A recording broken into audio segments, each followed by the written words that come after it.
Guys, there's been a lot of Tesla stories going on recently, lately. There's been some interesting stuff and some not so interesting stuff. But to be honest, I haven't reported all that much on Tesla at all. So I thought I'd summarize 10 stories in 10 minutes. And here they are. Hello, my friends. Welcome to the channel. I'm Sam Evans. You're watching The Electric Viking. Great to have you with us. I want to say big thank you to Tesla for pushing XPeng to sell their cars and to actually make a Tesla Model Y rival, because that's what I personally have ordered.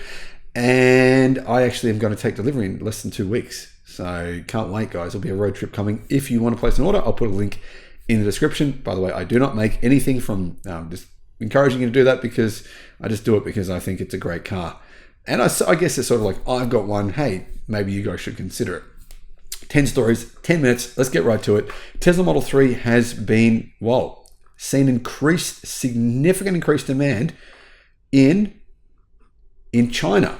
Now, this could be partially not just because of Chinese demand. It could also be the fact that Tesla have been selling more Model 3s potentially in Europe. I'm not sure, but we do know that the taxes have been lowered. Taxes for the Model 3 being made in China have been lowered on Tesla.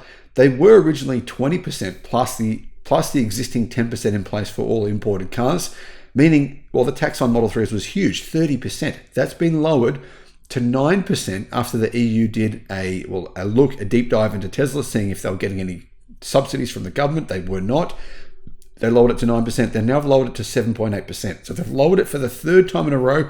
7.8% plus the existing 10% means taxes on the Model 3 from China going to Europe are now the lowest of any manufacturer in China at 17.8% in total. BYD, for example, is about 28%. MG is about 48%. Anyhow, we've seen more orders. Tesla China delivered 6,400 Model 3s in a single week.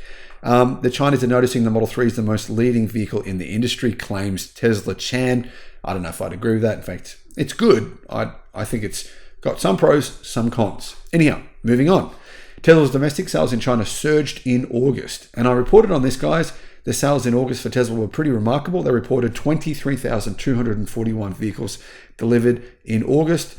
But Tesla domestic sales surged to 63,456 in total, the highest monthly figure for the year. So Tesla exported 23,000 cars from China in August. They sold 63,456. So actually, like I said, I believe that's the third largest number of vehicles sold by Tesla in China ever. That's quite remarkable and tells a very different story. The media is saying Tesla sales are collapsing. They're not actually, especially because of China. Now, those sales have continued to be remarkable. When we look at Tesla sales, they just sold 16,200 insurance registrations in China from the last week. And that's a pretty significant growth figure. Generally, Tesla's been at around 12 or 14,000, and then the actual delivery numbers end up being higher than that.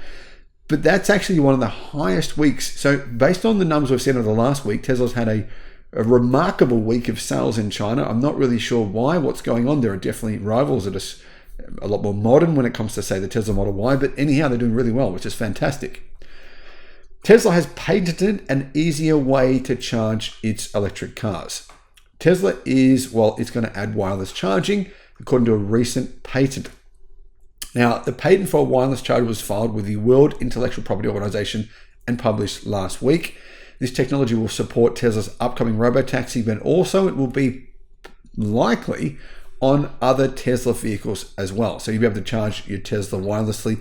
The patent shows a pad on the ground connected to a wall outlet, which an EV stops above to receive a charge.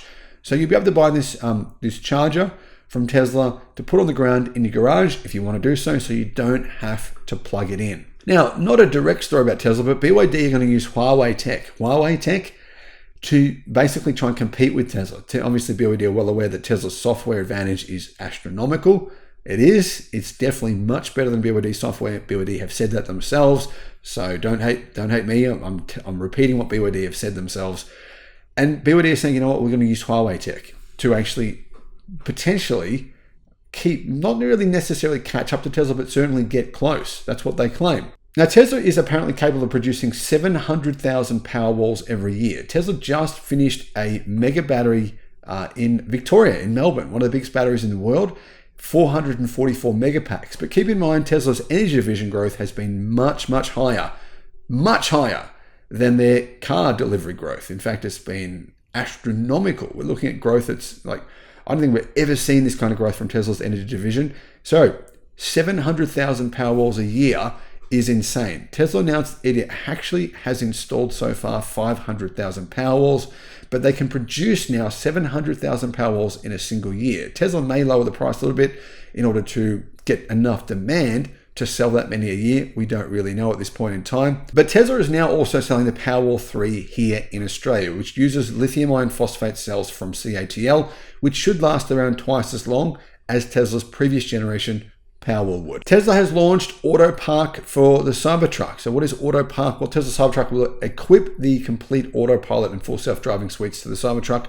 at some point in time. Hasn't happened yet though, but they have rolled out Autopark, meaning you can just basically press a button on the screen. It's a little bit like the Xpeng vehicle I've ordered actually, where it shows the available parking spaces, you touch the one on the screen that you want, and the Cybertruck just drives in and parks for you, which is kind of a good feature for a vehicle that doesn't have great visibility. Obviously, not great visibility through the back. A lot of cars, modern cars, don't. So it's a good feature.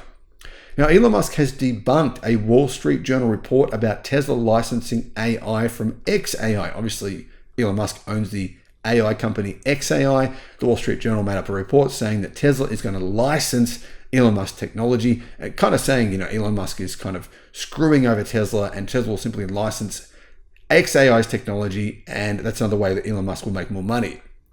The journal's report alleged that xAI would be developing other features for Tesla's vehicles, such as Siri-esque voice assistance, and the software would power Optimus, the company's humanoid robot. So in other words, Tesla not only will take over the software, xAI not only will take over the software for Tesla vehicles, but also for the Tesla robot. Now, Elon Musk said that is actually false. In fact, he said Tesla has learned a lot from discussions with xAI's engineers, but there is no need to license anything from them at all. So it appears as though that was just a made-up story. He actually said, haven't read the article, but the above is not accurate, and the xAI models are gigantic, blah, blah, blah, blah. Anyway, another fake story from the media. Tesla Cybertruck, next story, has landed the newest front feature, but apparently the new front is better because it's now automatic. So this is an extremely simple feature. I think it's a good idea. Wes Morrell from Tesla said the Cybertruck front is powered. Ultra-wideband radio waves and multiple endpoints around the vehicle pinpoint your phone location. Currently 45% of the time the front is opened using the exterior button. Now you can simply kick underneath it. So it's hands-free. And simply by basically standing at the front of the Cybertruck, it will in fact open for you automatically, which is kind of good if you've got shopping. Tesla's frunk for its vehicles is now better as well. Not just the Cybertruck, but also the Model 3 and the Model Y. So this Cybertruck feature has been put on Tesla Model 3s and Model Ys as well. Plus, I believe the Model S and the Model X, same deal. The front will open on its own. If you hear these chimes when you're standing at the front and you've got some groceries in your hands, then yeah, it opens for you. Now, one of the most interesting stories, guys, that I've seen here, and it's been spoken about by the media a little bit, but not as much as it should be. Elon Musk responded to a comment from Holmar's blog. Holmar's blog said, Volkswagen is going to save Rivian. $5 billion investment. Also, Volkswagen is so broke they want to shut down their factories in Germany. Elon Musk said, where will they get the money? Now, a lot of people thought this was sour grapes. A lot of people thought Elon Musk is just criticizing Volkswagen, but the truth is that the Volkswagen Group admitted that it's true. The chief financial officer said, yes, they don't have money. They are in trouble. The house is on fire. That's a direct quote from the Volkswagen Group. He said they have 1, maximum 2 years to save the company. Definitely worth considering. If you're an investor in the Volkswagen Group, considering why that is. What's happening? Is it actually harder than you think to sell EVs and make a profit, to manufacture millions of them? Clearly, it is challenging. We know the Volkswagen Group does not profit from its EVs, and I believe that based on media reports coming out of Germany, Volkswagen is intentionally dissuading people from buying an EV by saying demand is low, when actually a lot of that is influenced by what they're saying. Now, two more stories. Uber app now integrates into Tesla displays for drivers. Uber has introduced a new feature that allows drivers to connect the Uber app directly to their Tesla displays, meaning a more seamless and convenient experience for a ride. You don't have to use your phone, etc. It'll actually, the actual Uber app will appear on your Tesla screen. By integrating the Uber app with Tesla's large touchscreen, drivers can enjoy clearer navigation with trip information automatically sent to their Tesla display after accepting a request on their phone. So it's a really good integration, great idea for Uber drivers. Finally, Tesla has a buy rating and $295 price target from Deutsche Bank. Now, Deutsche Bank is saying Tesla stock, $218, is way undervalued. Adam Jonas from Morgan Stanley gives Tesla a price of $310. And of course, Deutsche Bank is saying $295. So two of the biggest analysts out there saying Tesla is well undervalued. It should be either $310 or $295. I'm not sure which one I agree with. Now, obviously, Tesla, in my opinion, if it nails full self-driving within the next year or two, if it can do this, if it can nail the robotaxi, if it can build robots, right, the Tesla bot, if that works and Tesla's able to commercialize that product and sell thousands, hundreds of thousands every year, or license hundreds of thousands every year, Tesla is astronomically undervalued. It'll be worth 20, 30 times more than it's worth today. The global labor market is worth far more than the car market. Far, far, far more. 30 times more. That's a big if. But then it wouldn't just be undervalued. It would be stratospherically undervalued. But the question is, can Tesla do it in time? It has some very strong Chinese rivals aiming to do similar things. What do you think? Let me know in the comments, guys. Thanks for watching. Bye-bye.